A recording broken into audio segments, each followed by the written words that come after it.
CAPSI podcast series, Conversations on African Philanthropy.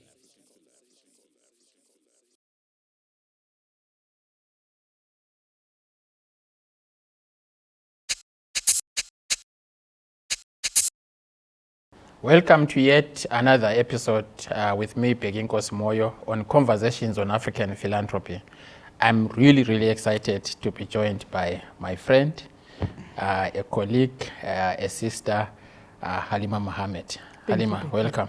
Thank you, Becky. I'm so excited to finally be here with you. I'm really excited because you and I have worked and journeyed on this philanthropy space for quite some time. I was actually thinking last night, do I even remember when I first met you?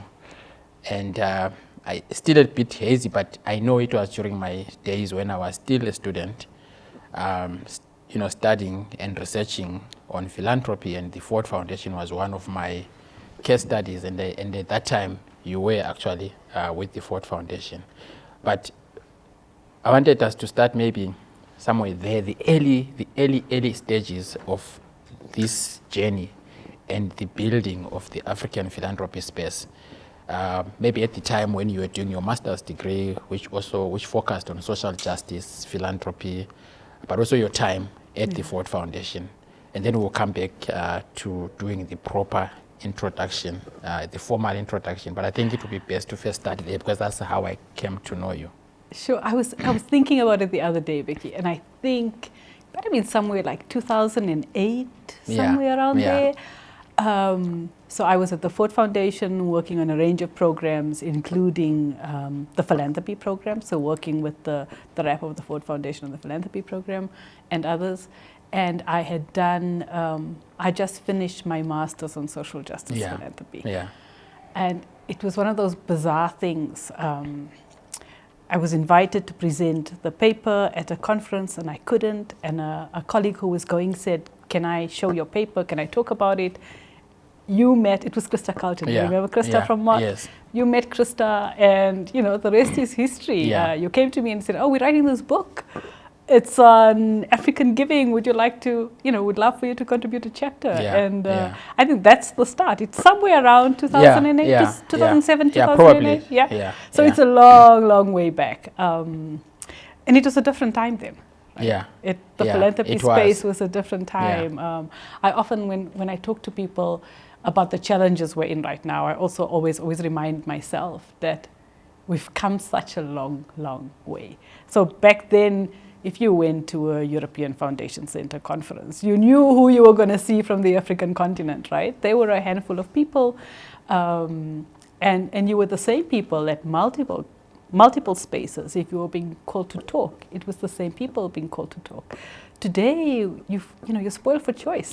You are literally spoiled for choice. So it's been an amazing journey. We'll come to this now, but maybe just to go back to that time when you were, at the Ford Foundation, because just like you, I also got introduced to the formal philanthropy, mainly by focusing and studying, foundations, especially American foundations and the work that they were doing. And that's what really brought me, I would say, in full force into the philanthropic space. But you had already done, or you were doing your master's. And at that time, I can possibly count people who were actually studying philanthropy in Africa. That doesn't mean there were no people studying it elsewhere. But in Africa, there were very few people. In my case, it was an accidental encounter with one of the professors who was teaching philanthropy in the US. And I was in this conference and she kept talking about philanthropy, and I realized this is an area that I could make a contribution. So I changed my topic into focusing on philanthropy. In your case, what led you to studying social justice philanthropy? Was it because of the workspace, or was it you started studying first and then you went to the Ford Foundation? So no, I actually, I did development studies. I did my honors in development studies, and then quite coincidence, wrote to the Ford Foundation and said, "This is what I've been doing. This is my volunteer history. I'm looking for experience." And they said, "Oh, well, we're hiring program associates and we're not advertising it. But would you come in for an interview?" And, so I started my first job, formal job ever, was at the Ford Foundation as a program associate.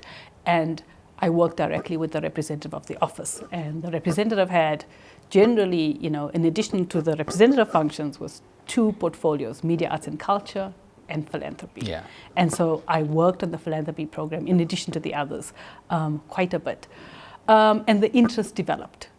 So as Ford's work on philanthropy continued, I started to understand the space more, both from the practical level, but also I wanted to understand it from the analytical level. I was seeing things that were not quite coming in with, I was seeing things, there were differences in the practice, and there were differences in the theory, and there were differences in worldviews, and so I wanted to make more sense of all of that. So I started doing my master's while I was at Ford. And I specialized in social justice philanthropy. And I particularly looked at that because I kept looking at these frameworks of social justice philanthropy coming from outside, from the global north, and they didn't really fit. Yeah. When I looked at the foundations and the philanthropies on the ground that we were engaging with, they were doing social justice philanthropy, but they didn't fit within that definition. And so I really wanted to unpack that space a little bit more, try to look at what does it mean for us on the African continent, but then also try to understand what led an organization or a foundation to think about that kind of an approach. Were there particular factors that influenced them? Were there things that meant that they would take a different kind of approach? And it wasn't about one is better than the other. It was just trying to understand the space. And so that's what I focused my master's on. It was the conceptual frameworks on social justice philanthropy in South Africa. And I think so many years now since then, I'm yet to come across another thesis on social justice philanthropy in Africa, actually. I'm yet to come across another one, because I've tried to check even last night whether there's somebody who has written. Social justice philanthropy is actually a big name now. It's a big issue, but we still don't have much, writings that are based on research and analysis like you did so many years back. But when you were starting then, there were not many writings on philanthropy. And you are sitting here today, being one of the people that has been contributing to the space. But what have you seen as being the huge changes, especially in the area of just knowledge generation on philanthropy, African philanthropy for that matter?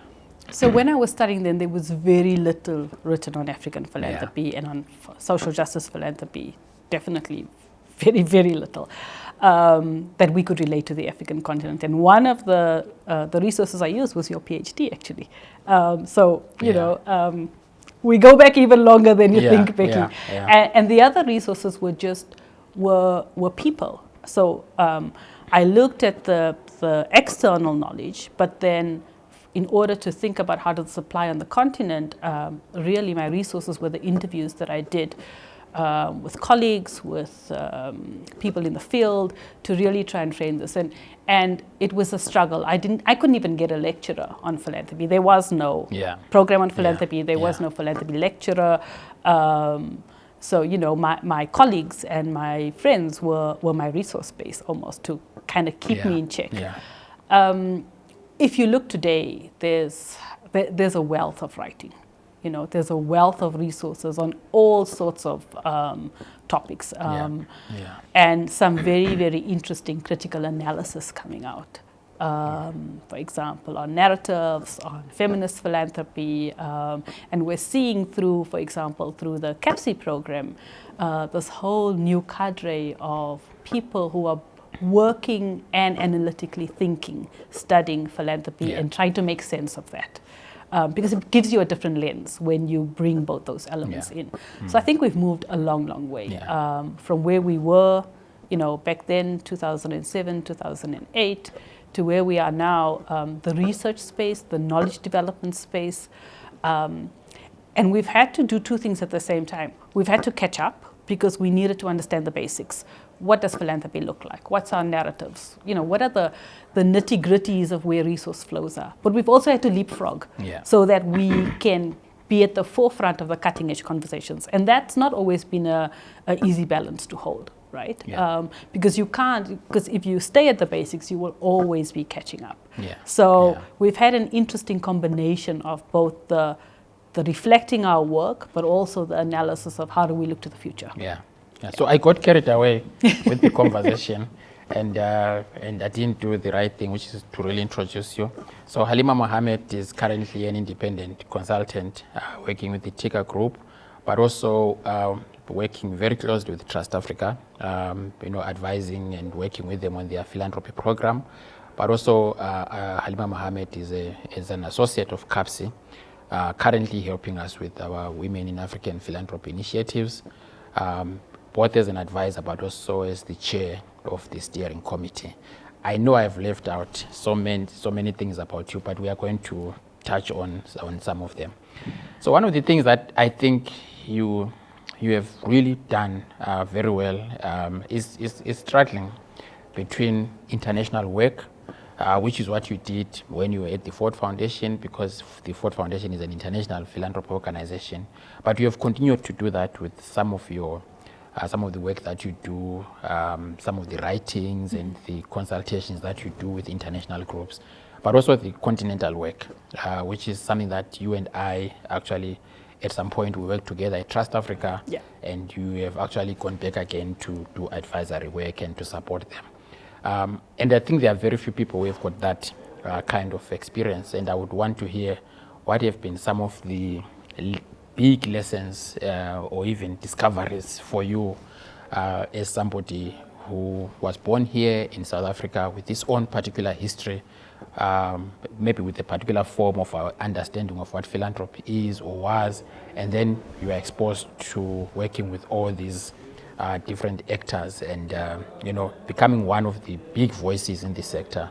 So somebody listening and wanting to hear lessons and discoveries and just your thoughts on this.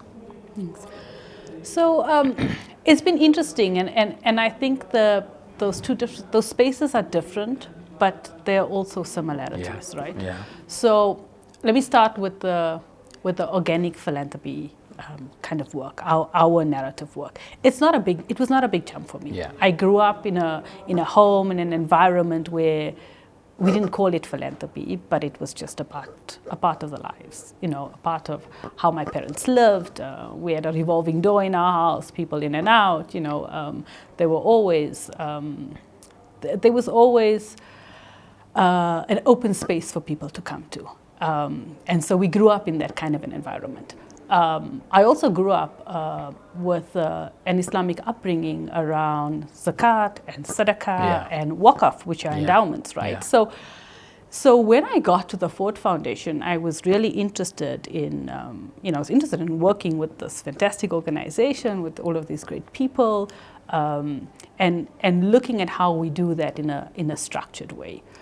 And so I continued working on that environment for many years, and then also started working with African organizations. And the thing that it doesn't surprise me, but I do think we need to be thinking differently about, is that when it comes to the structured philanthropy, we've emulated the Global North Foundations without necessarily asking ourselves whether we need to or not.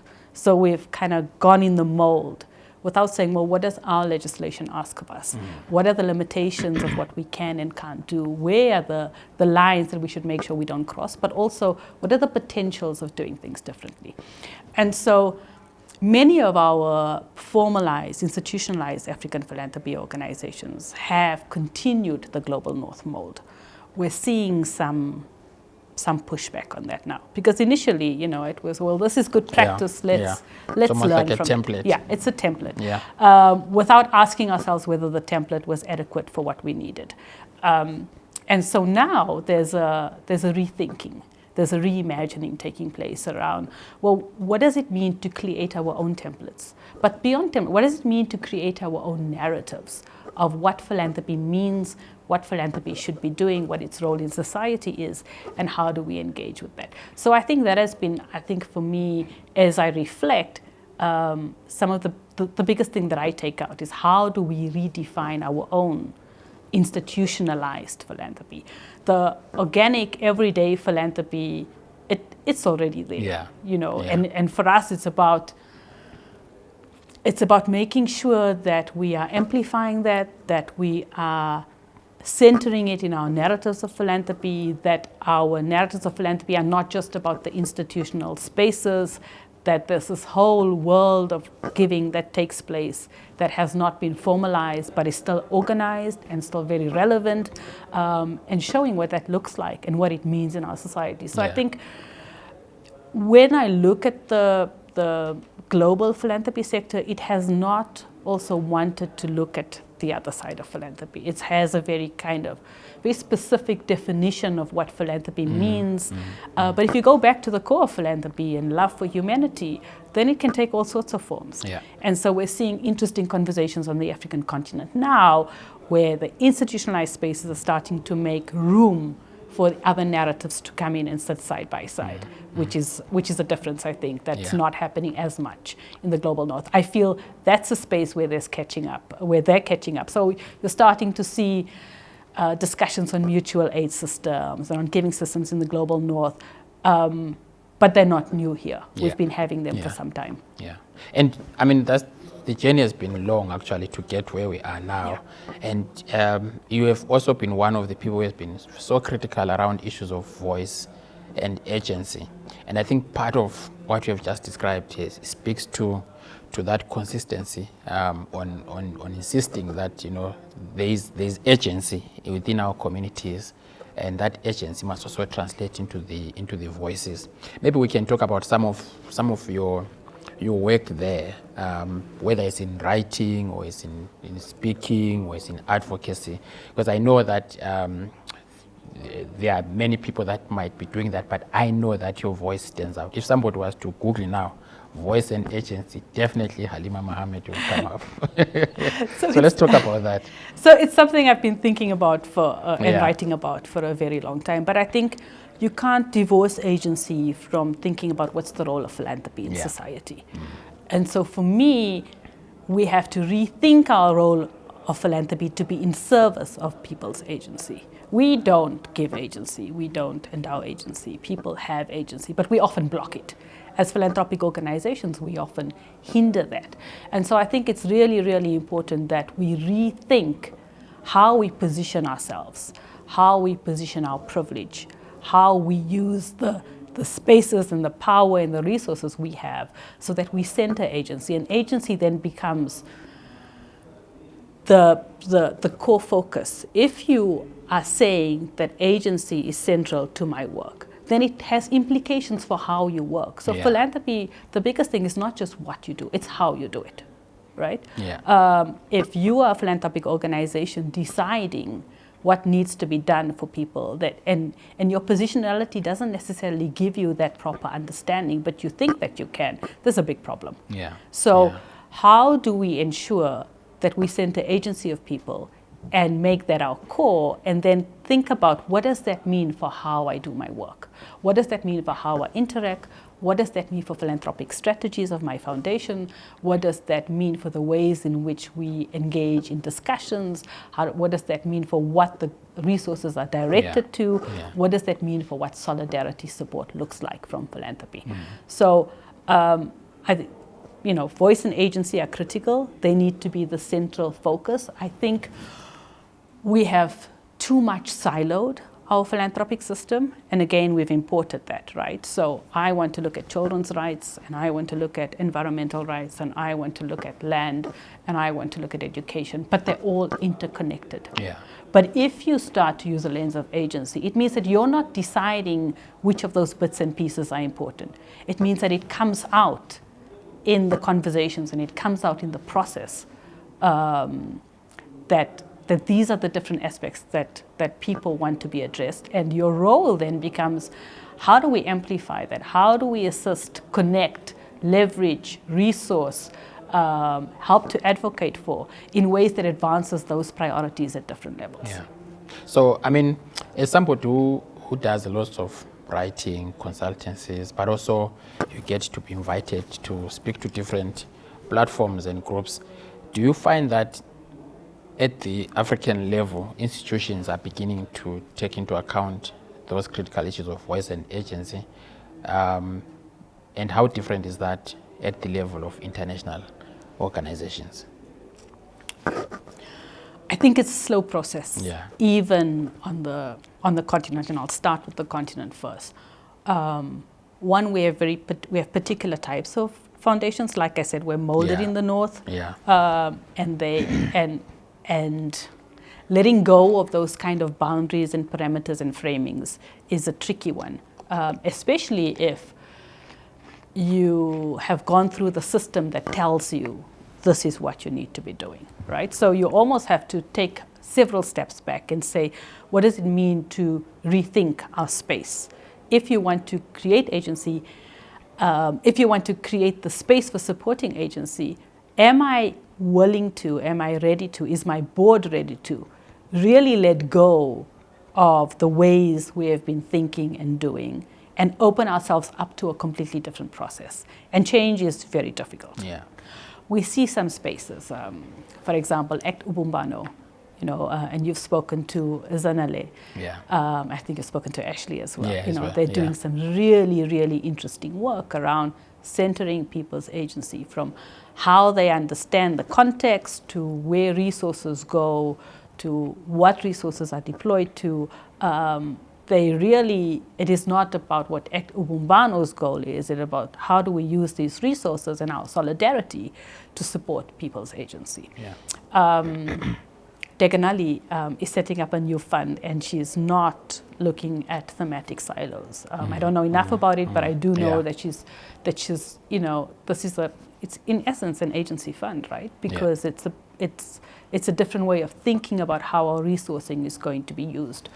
And there are some others who are thinking about it. So the Harambee Ubuntu Pan-African and Feminist Philanthropies Initiative is engaging in a process of rethinking philanthropic transformation. Yeah. And this is a big thing, because there's been lots of conversations on philanthropic transformation, but the narratives of those conversations are often set outside of us. And we have been invited into those conversations. And when you're invited into conversations where the parameters have already been set, you tend to respond within those. Yeah. And so what Harambee Ubuntu has been trying to do is saying, well, let's not start there. We want to center African agency, center our narratives of philanthropy, center our narratives of philanthropic transformation. If we start there, how do we build this up into the philanthropic system that we want to see? So there are pockets, spaces. The Adoye initiative is also looking at women in all levels of philanthropy. And it's not just women philanthropists or women professionals and academias. It's women's everyday giving. It's women's giving to or through different kind of civic formations. How does agency sit at the center of that is something that we've been thinking about a lot. So the spaces exist. There are few, and there are more than those that I have mentioned. But there's a small shift. Right. We need a much bigger shift on the continent. Globally, there's a lot of talk. So there's many organizations are using the right words. So we talk about all of these buzzwords that are going around the space, but when you actually look at practice, we're still tweaking at the margins, and we're not looking at deep-seated transformation. And that's the challenge the philanthropy sector, the institutionalized philanthropy sector faces. I'll come back to some of those issues, but you mentioned Zanele and Ashley, and one of the good things that I think I'm excited about, especially with Zanele, is that she actually decided to document that experience through a master's degree.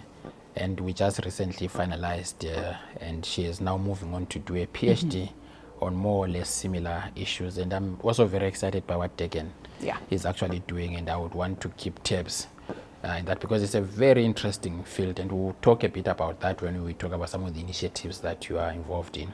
But talking about agency, I think one of the things that you have done yourself is to track also agency from the side of social movements, and how social movements operate, how they are funded, and all of that. And I think, again, in terms of research, there's lots of stuff written about social movements, but very little written about social movements and philanthropy. And you have been doing some writings on that. Maybe we can talk about some of the things that you have come to learn about social movements and philanthropy. Sure. Sorry. So yeah, a couple of years ago, we've been thinking and talking about social movements in our spaces for a very long time, but many organizations, every time something happened with social movements, they'd be very excited, right? But then the philanthropic sector would say, oh well, we can't engage, or we don't know how to engage, and so they would pull back without really critically interrogating, well, what are different ways of solidarity? And so I was very interested in understanding from the movement perspective, not from the philanthropy perspective, but from the movement's perspective, what has the engagement with institutional philanthropy looked like? What have been, potentials, what have been challenges, what would they like to put forward? And so I started doing research with social movements across the continent, and it's a handful because we have many social movements on the continent, and I think movements is also a lens for community constituency organizing, because there are many different sites and spaces of activism that are not necessarily what can be called a social movement, or what is being called a social movement, depending on who you talk to, right? So even the definitions of social movements are different. But I was really interested and tried to understand, and some very interesting things came up. One is there's an assumption by philanthropic organizations that, if we go in, we will automatically mess things up, right? And we need to interrogate that, because then you're saying that movements actually have no agency. The minute you put resources there, you're going to mess up the situation. And movements have shown that they can say no. Some movements have shown that actually we're very deliberately thought about this. We're very deliberately planned for what happens when resources come in. When we're engaging with funders, we have intense internal conversations about the implications of this. So that's one that I think we need to debunk this assumption, and it's almost paternalistic. One, it's putting a different standard, because money and resources change and create power dynamics anywhere you go to, whether you're in academia, whether you're in INGOs, you're in foundations, everywhere else. So to expect that doesn't happen in social movements or in community organizing spaces is a double standard. So first, let's take that out. The second is that it's not an automatic assumption that if I put money, that I will demobilize this movement. I think it's very contextual. I think it depends on the distributed leadership within the movement. I think it depends on the depth of understanding of the space within movement leadership and how they're engaging. It depends on many things. And so what the research was showing was that movements were not saying we don't want philanthropic support. They're saying that, one, we do a lot of our own internal resourcing, and that needs to be respected. Many movements were saying we're happy to have our internal resourcing for our everyday functioning, but we need philanthropic support for amplification, for connection, for taking the work further. So some movements were almost compartmentalizing what they would use internal resourcing for, and trying not to compromise that, because retaining that internal resourcing meant that you're retaining the ownership, right? And then you use that as the basis for engaging. Political education was a very, very interesting component coming up in several movements, and the level of political education discussions movements had also had an effect on how they engaged with philanthropic organizations wanting to support them. I think another big lesson was that many philanthropic organizations, even those who do movement support work, think they're doing great, and movements are saying, no, actually you're not. That you think what you're doing is giving us space to decide, but through one way or another, you are still very constraining, you are still instrumentalizing, you are not engaging on the basis of agency. And this is a really important thing, that you find many movement funders will say, if I'm a climate justice funder, I'm willing to support a climate justice movement, or I'm a women's rights funder, I'm willing to support a women's rights movement. But there are very few foundations who are willing to say, will support movements on the basis of agency, because they represent sites for people's priorities, sites for people's agendas to develop. There are, We have very, very few on the African continent. They are slightly more globally. And I think there are some interesting lessons to learn from some of the global movement funds. Yeah. But we have a long way to go in terms of getting that relationship right and making sure that even when you're funding movements, that just because you're funding movements doesn't mean your practice is automatically changed. Yeah. So how do we shift our practice so that it is appropriate to the context that movements and constituency organizing spaces are working in, so that we aren't making this a barrier and we aren't imposing additional burdens that could be managed differently. Yeah. The last thing I would say is that the issue of accountability. Many philanthropists say, well, there's no accountability system. Movements work in a very different way. And movements were saying, actually, we're not opposed to accountability. We want to collectively rethink what accountability means, what we are being held accountable to, and what that accountability process is. And that accountability has to be two-way.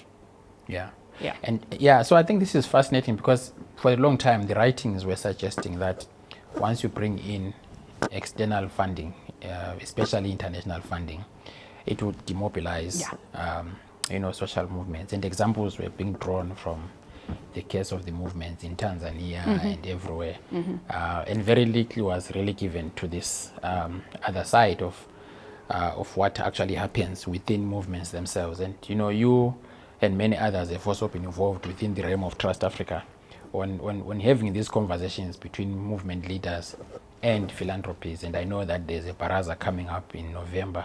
And I think a lot of what you are saying has been part of those conversations. I mean, I did do some study for that kind of work, and I remember talking to you about it because I had also fallen into the trap of what the writers were predominantly saying about, you bring money from outside, you demobilize groups. But the more you speak to social movements, the more you get this nuanced approach. But do you find that foundations, both international and local, are they ready to do what we are discussing right now when it comes to supporting social movements? I know that this initiative by Trust Africa is an attempt to actually address that. But generally, as somebody who works with most of these foundations and philanthropies, do you think they are ready to do this? Some are ready at different levels. At different levels, At different levels. But I think that, so let me start. Not everybody's going to be a movement funder, right? Yeah. So the first most important thing for me is that previously, philanthropy was not even considering, there were a handful of movement funders and let's take them out of the equation. But mainstream philanthropy was not even considering what's happening within constituency organizing spaces and social movements as part of the development space. So you would develop philanthropic strategies by only looking at the context in relation to organized civil society. So which meant that you were leaving out a massive swathe of civic action and you were not factoring in how what happens there influences what happens in the formalized civic space, right? Because you can't see them separately. So the first thing is that part of what we're saying is that there are different ways to engage with movements and organizing. You don't have to just be a movement funder, one. Two, you have to think about what's happening at the site of activism and think about what does that mean for the work that the nonprofit organizations you are supporting are doing. Three, you need to think about where are the gaps. So we've had significant challenges with formalized civil society organizations speaking on behalf of, and movements saying, actually, that does not represent us. So it means that those voices were consistently left out of the dialogue spaces, right?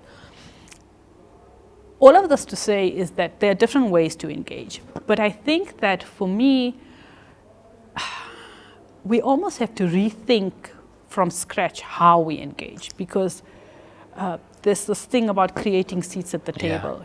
I will make a few seats for you to come in, but the table is mine, the house is mine, so the limits and the parameters of how we construct this conversation and the possibilities of strategies going forward have already been set. I don't want the same table, I don't want the same house. I think that we need to think about spaces where movements and organizing can collectively develop. People who are from those spaces can collectively develop their collaborative agendas and bring us into their spaces, bring us into their tables and say, these are our agendas. This is where we want your support. This is where it would be useful to get this kind of support. This is where your voice will help. This is where your resourcing will help. This is where actually you should just leave it alone because being here is a detriment, right? So there are spaces where philanthropy should not be engaging. And I don't think that there's a blanket answer. I think that it's context specific. I also think it's political. This is the reality, right? It is political, and philanthropy has not kind of figured out how to separate the partisan political from the broader political, right? And so it conflates those two and almost uses it as a barrier as to why it shouldn't engage. In fact, I wanted to say that we are currently living in that particular moment where philanthropy could or might be confused on how to deal with social movements, especially given the various protests that are happening across the continent and globally, led by young people. We just saw what happened in Kenya. All of a sudden, the government is accusing one foundation, etc., you know. And philanthropy could easily be jittery and take a step back and be afraid now to work with these groups simply because of what governments might do.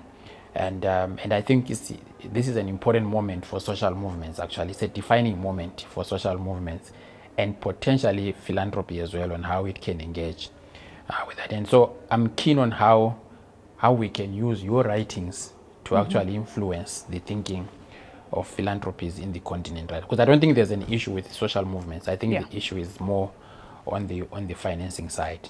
So how best can we use your writings to actually make the case for what I think is currently the moment? Sure, that's a very big question, actually. It's far beyond my writings. Right. But I think there are some important things to talk about. Whether we are social movements or whether you are progressive, African philanthropy organizations that are getting money from outside, your resourcing, your external resourcing is tied. It's piecemeal. It's dependent, very, very heavily dependent. And I think there needs to be a different conversation about how do we enable locally owned, locally resourced institutions who are much closer physically, but who are also much closer in terms of understanding the spaces. So you could be locally based and still have a different worldview. Your positionality matters, right? Your educational lens, your worldview, who you are, all of those influence how you understand the spaces that you want to support, particularly when we're talking about organizing and issues like agency. So I do think that we need to be having a different conversation about how do we massively resource spaces on the African continent so that one, you're starting to almost de-link this foreign-funded accusation, right? It's very easy for a government to make a foreign-funded accusation when those links are so ongoing and so strong. But what does it mean for global philanthropy to be thinking about really challenging our notions of endowments as sacrosanct, challenging ourselves to think about the privileges we hold as custodians of those endowments and where those endowments should be residing or how we can think differently about those endowments. I think there's a big conversation to be had around redistribution and reparative justice, and it's something I'm very interested in. We're not talking about it on the African continent, but it is a conversation that we need to look at. And there are some organizations in US and in the UK, for example, who are thinking very, very critically around this issue and what does it mean for supporting work in geographies where global majority resides. So I think that we need to really, as philanthropy and as the philanthropic sector, globally and locally, really ask ourselves and challenge ourselves around the privileges we hold, and whether those privileges we hold can be looked at differently. Yeah. So I do think we have to think about dismantling privilege.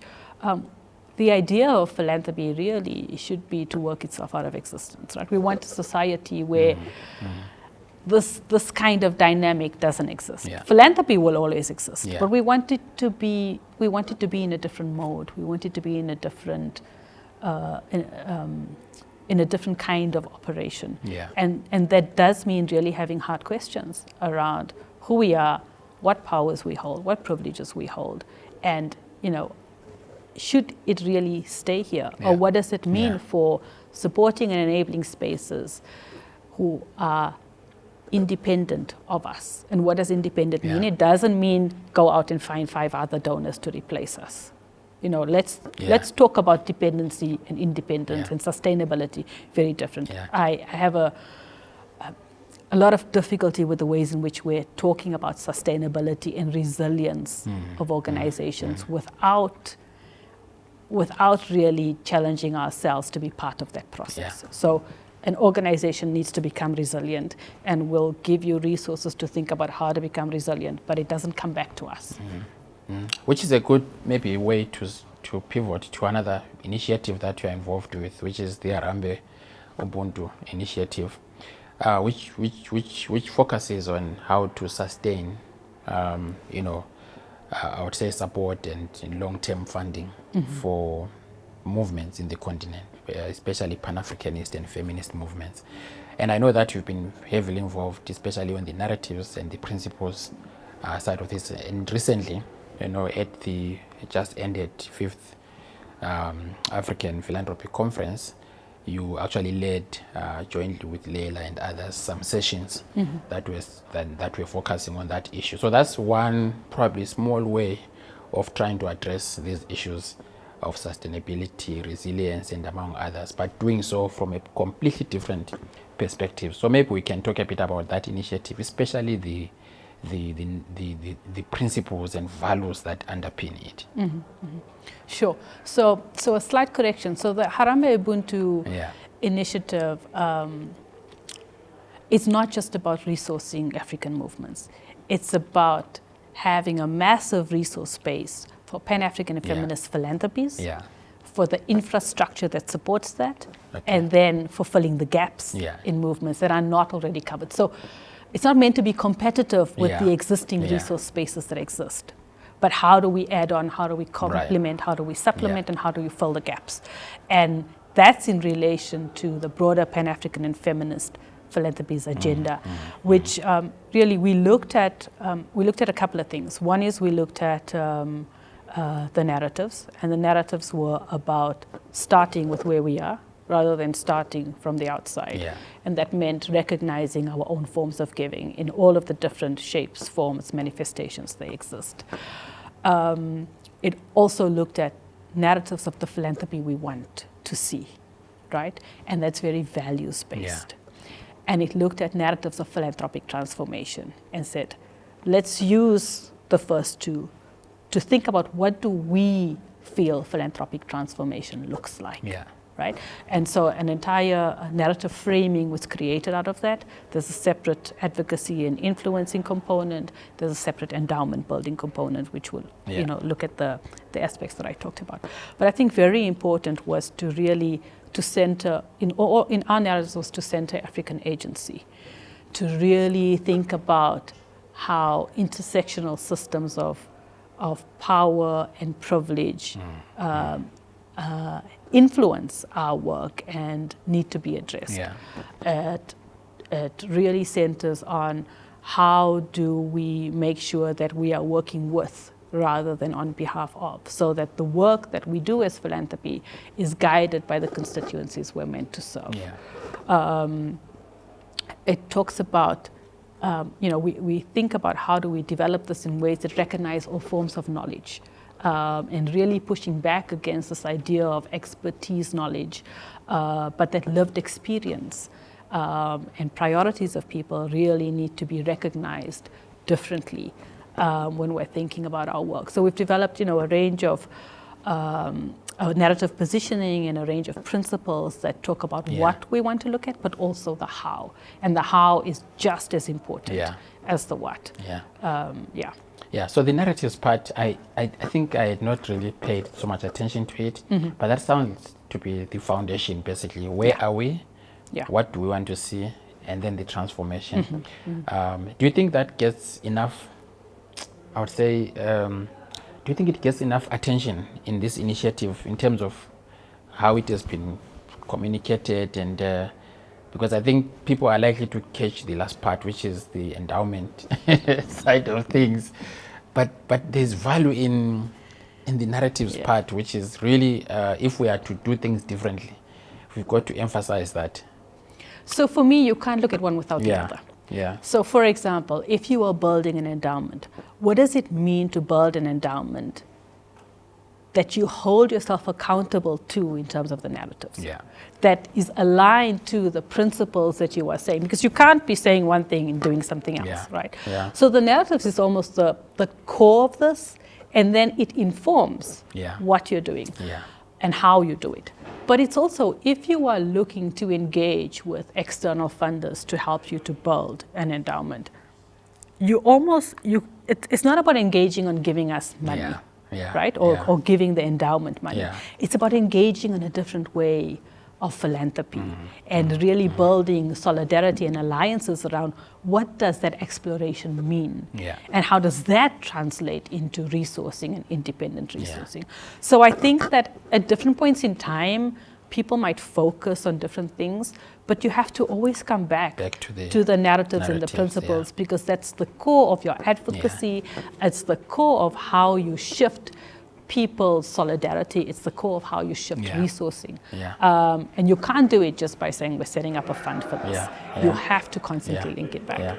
Which is why, I mean, obviously there's some work that we are doing now on the endowment side of things, but which is why if we use that narratives frame, then the endowment will look completely different from our traditional classical definition and structure of an endowment. Exactly. And I like and I know I've spoken to you about it, but also I like the way it came out in the Victoria Falls, conversation, that the endowment is to be completely different from what we know from the US, from Europe, but it's got to be based on where we are, what we want to see, and the transformations that we want to see across the continent. So I think that's something that is so useful, and I'm hoping that as the initiative progresses, some of these deep conversations and nuances actually stick out, because I think that's what is important. As you are saying, it doesn't really, the endowment is the instrument, but what is at core is the principles and the narratives, which I think should really be given more attention, and even maybe conversations and communication more around it than the instrument. The instrument is important, but I think that for me, as we are speaking, I'm realizing that even my own paper that I was working on, maybe it hasn't even dealt a lot on the narratives and principles. It has been more on the actual ask, which is the endowment. But what kind of an endowment is going to be informed by this, It's what kind of an endowment, and it's also, the advocacy agenda can't just be about the endowment, right? It has to be about influencing the space, right? So even if you're influencing philanthropic organizations to think differently around what it is that they're doing and use their resourcing differently, you're then automatically creating and increasing resources, right? So it's not either or, it's both and. Right? The endowment, we as the philanthropic sector, and this narratives was not, this initiative is headed by Trust Africa and Urgent Action Fund Africa, but the process of developing these narratives and principles was a very, very collective one. We met I wasn't at the first one, but people met in Naivasha twice, and we went through a very considered process of engaging one-on-one in group sessions, having people writing feedback to really think through what does our collective position on a narrative agenda look like, what does collective position on philanthropic transformation look like, and what needs to be what needs to happen going forward. Yeah. So what's the agenda for taking this work forward on a narrative level, on an advocacy level, on an endowment level, and then consistently start to link them back. But very important to this is that we have to also hold ourselves accountable. So in each of these, you have to consistently use the other and go back and say, well, are we standing true to our values? Are we working within what our principles are saying that we need to be doing? And are we learning as we're going along? Because I don't think that there's any right answer, right? You're creating something very different, and there are pockets of great practice. None of us have gotten it right, and that's okay, right? Yeah. But I think that being able to learn from where those pockets of great practice are, and being able to draw them together and say, well, what does that mean in context, is really, really important. Yeah, I mean, I want to talk maybe to you about the last initiative that we have time for, which is that, you know, I think maybe 2 or so years, if I'm right, we turned to you to help us think about how to develop and run a program that would focus on, you know, women in African philanthropy. But because of the gaps that we noticed at CAPSI, I mean, the gaps are at the level of our own, you know, resources in terms of staffing, competencies, knowledge, but also the gap in terms of research. Even though we've been doing research, you know, there wasn't much that focused specifically on women and philanthropy. Our modules, you know, for whether it's masters, whether it's short courses or even diploma, again, there are sections that might refer to women in philanthropy, but there is no specific, you know, module that focuses on that. And when you look at even our research, especially from our doctoral students, there will be pockets of people that want to do something, but it's not really like a focused area. And those gaps were really concerning for us, because we realized that philanthropy is actually one sector where women are playing huge roles. But I mean, yet they are not really, you know, recognized or given the attention that they deserve. And so we tend to you to work with our colleagues here, Tandy and many others. I just want to get a sense on, you know, what the initiative means to the sector as a whole, but also as somebody who has been chairing the steering committee and also helping the team here to build that program. What is it that we are hoping to achieve? And from your perspective as somebody who is steering this, working with a group of other women, what are the opportunities really that we need to grab and hold on to for the transformation of the sector? So to understand that, I think we need to walk 2 steps back almost, right? Yeah. You start off by saying women are playing significant roles, right? And it's similar kind of wording. And it's not being recognized because of 2 things. One is we're in a patriarchal system, right? Yeah. We are in a patriarchal system that invisibilizes women and women's contributions, and that has male-dominated agendas. That's been the way it is globally on the African continent as well, right?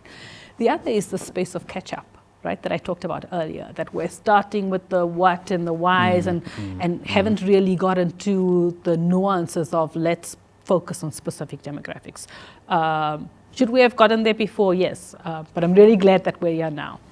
So we're in a space where there are many assumptions about who gives and what role that giving plays and how that influences society, both at a professional level but also at an everyday giving level. And those assumptions are often incorrect because they're modeled on external context, they're modeled on external framings of philanthropy, they're modeled on narratives that are not our own. Excuse me. And so it's really important for us that we have a dedicated program which is centering women. And again, you know, we talk about agency, but we're centering women as the unit of analysis, and this is women in all of their diversity, so we want to make sure that that's understood. But how do we look at understanding the kind of philanthropy that happens, the motivations of philanthropy, the influences of these roles, the impacts from the lens of women And that brings you a different perspective, because when we have these generalized studies, and we might kind of desegregate and say, oh, so many men here and so many women there, but that's just the tip of the iceberg. I think that women have consistently played such significant giving roles on our continent, and this has not been recognized. There are many, many assumptions about what women do with their money, and how women give of their time, that go against what we know from our lived experience, but that also fly against the assertions that are made externally.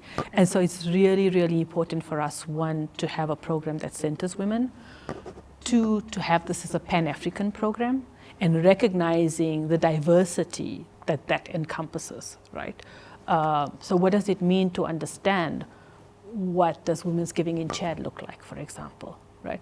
What does it mean to think about epistemic justice and how lived reality is in a place like Mali influence the way women's giving behaviors evolve and how women engage. So I think that there's a if we use this as the base, there's such a huge scope of work to be done in understanding the space, in recognizing, in amplifying, but also in supporting and connecting and advocating with.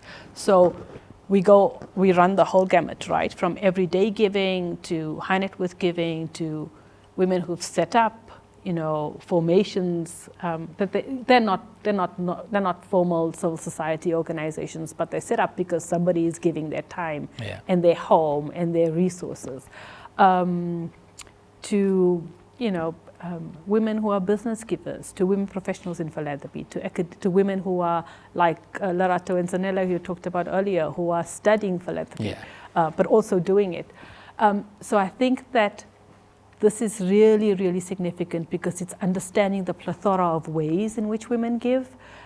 It's understanding what's behind that, what roles those play in society, and it's helping to push that agenda forward through research, and this research is a different kind of research. We don't want to go the standard research route. We really want it to be grounded in our values and to think about what a feminist and decolonial research approaches look like, what does epistemic justice look like in our work, to conversations where, women are coming together to discuss what's relevant and useful for them in the philanthropic sector or in the everyday giving spaces, and to advocacy, to fellowships and mentorships. So I think it's a massive agenda.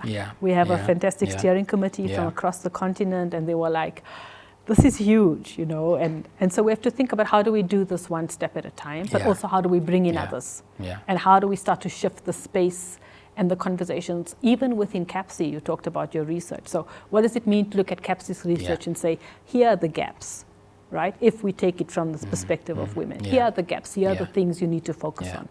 How do we focus on those spaces that have been so invisibilized and so marginalized? So we start to get a bit of a flavor of the nuance and texture of women's giving.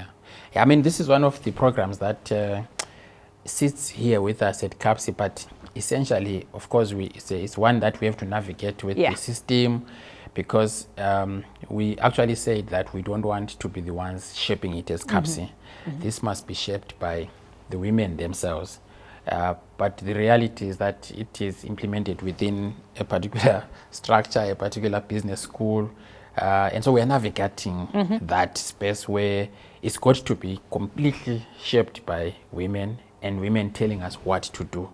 And we try and implement that. And we'll see how that will go, because essentially we don't want it to be trapped by the systems. For example, I'll just give you something that happened yesterday for one of our projects where we've been trying to recruit for lead researchers, and we have recruited enough male researchers, and to avoid wasting time, we post an advert now specifically saying we want a female researcher coming from this region, because we already have filled the other regions. So now we want somebody from North Africa.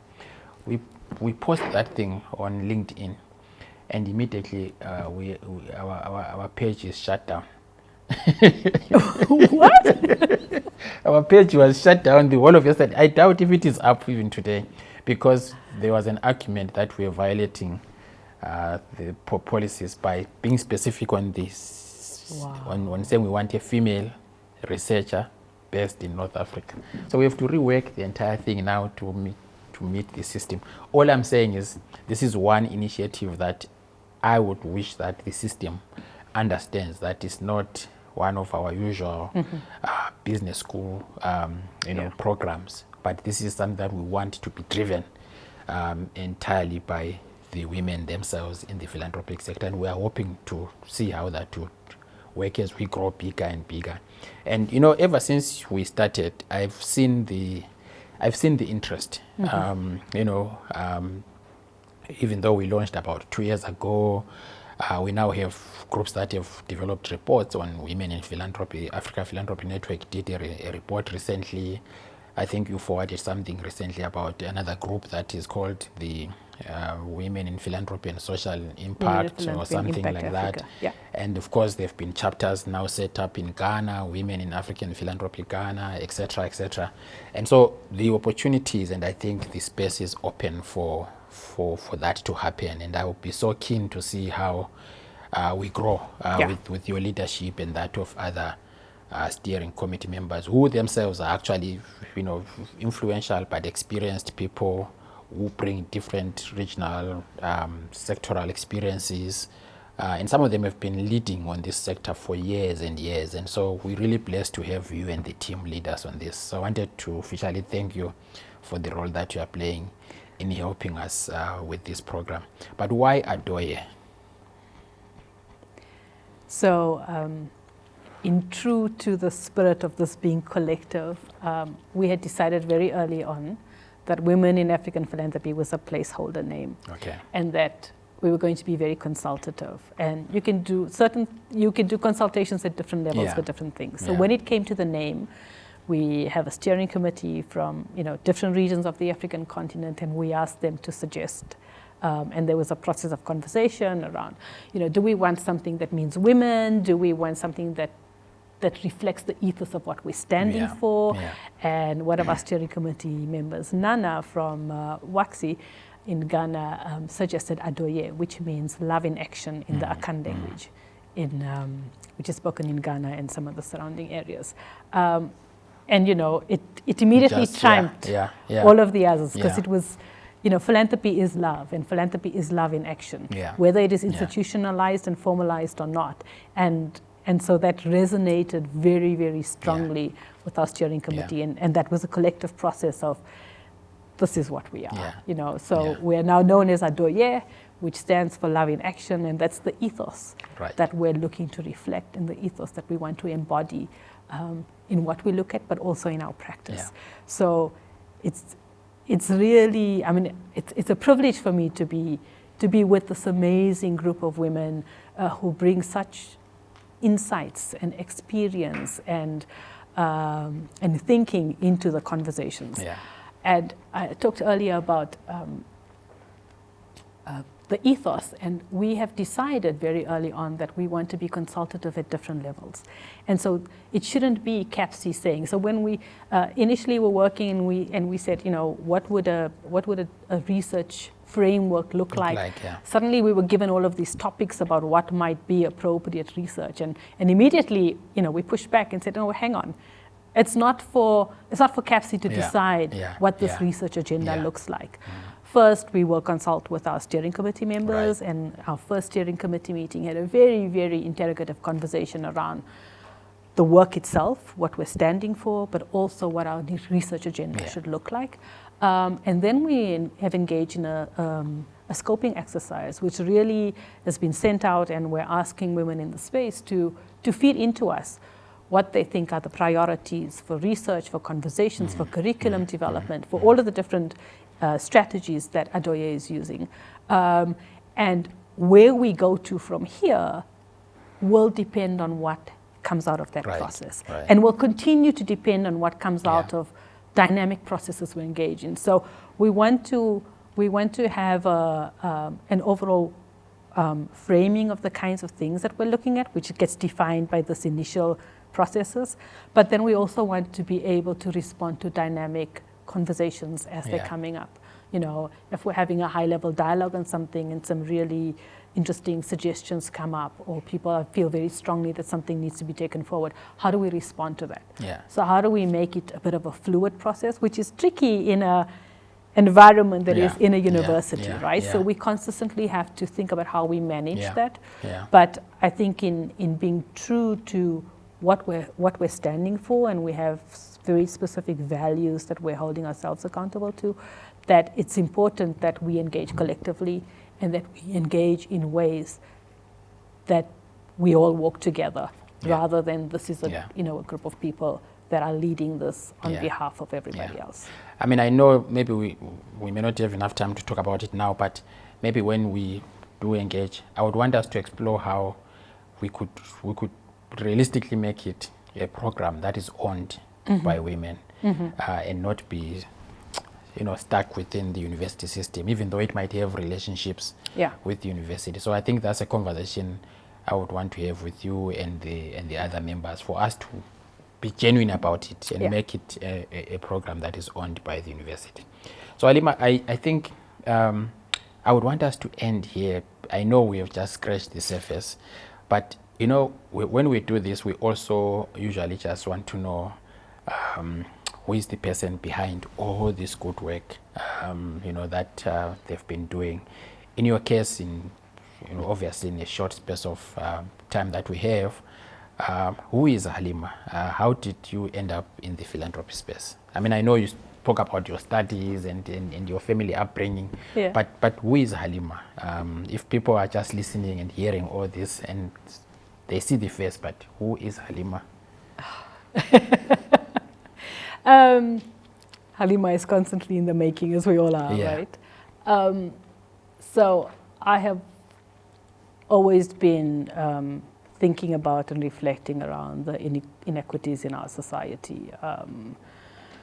When we were in school, the topics I chose were around Mandela, war rape in Bosnia, the kind of topics. Well, Mandela was an obvious one, but the war rape in Bosnia, for example, was not.